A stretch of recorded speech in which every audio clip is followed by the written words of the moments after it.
These are the many faces of hit and runs on the First Coast. Some no longer with us. 18-year-old Shane Savoy hit by a truck while walking to school. There are heroes. 16-year-old Kayla Johnson. Thank you, Kayla. You saved my life. Kayla pushed these twins out of the way of a truck while waiting for the school bus. There are those who are still living with the pain of loss.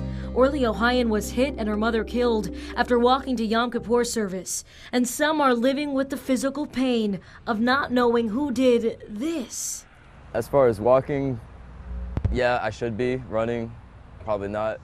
It was right here on Southside Boulevard where 28-year-old Albert Ives was helping two women change their flat tire. It was 3 o'clock in the morning. He says that's when his world went completely black. I heard the tire squeal and then went to look up, and that was when I woke up in the median.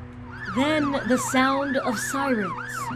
Now 5 months later, no one is in custody for Albert's injury, an injury that cost him his hopes for a pro basketball career. Florida Highway Patrol Sergeant Dylan Bryan says the number of hit and runs is rising. So what it looks like is people are becoming impatient and just deciding to leave. Since January 1, 4,879 hit and runs have been reported with 700 injuries and 11 deaths. That's on pace to beat last year's 8,791 hit and runs reported. Areas where more than 40% happen: Atlantic Boulevard, Southside Boulevard, and Beach Boulevard. Typically what we've seen is not necessarily the criminal element, the ones that are wanted or suspended driver's license that are causing these hit and run crashes and leaving.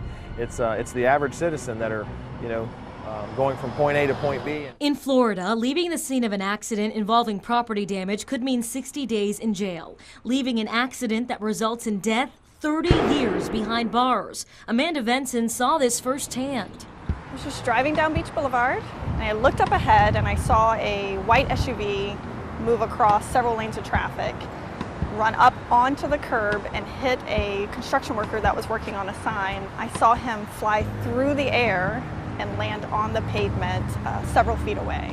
Venson stopped and started CPR. So when he came to, he said he can't breathe, I can't breathe, I can't breathe.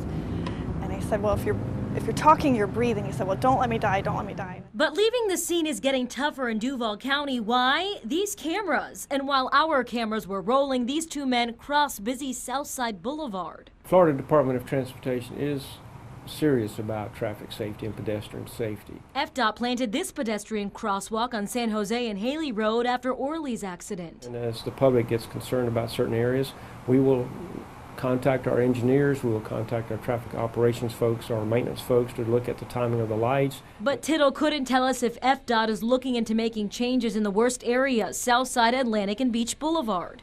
A lot of times, if you look at the crash data, a lot of times there's alcohol involved. We can do as much as we can for the design and emphasis, but it has to come down to individual responsibility.